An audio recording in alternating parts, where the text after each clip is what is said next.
Le 6 novembre prochain, le Vendée Globe part des Sables d'Olonne. Et le Vendée Globe, nous, on l'a déjà fait en bande dessinée. Ça nous a pris 3 ans. 3 ans pendant lesquels on a rencontré 11 skippers. Ils nous ont raconté une foule d'anecdotes qui nous a permis de créer une bande dessinée documentaire. Et on peut vous dire que c'est très difficile, non pas de faire une bande dessinée, mais de faire le Vendée Globe.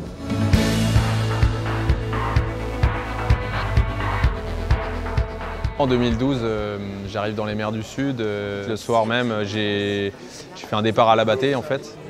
Donc, mon pilote s'est décroché, une toute petite goupille grande comme ça, avec le poids du vérin de pilote, s'est décroché de son axe.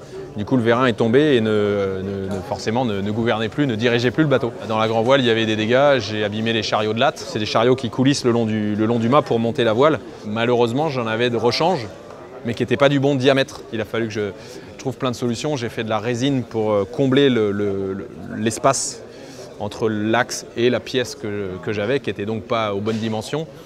Donc j'ai mis de la résine dedans, avec un peu comme un sac de pâtissier pour pouvoir la rentrer dans la pièce avec un peu de pression.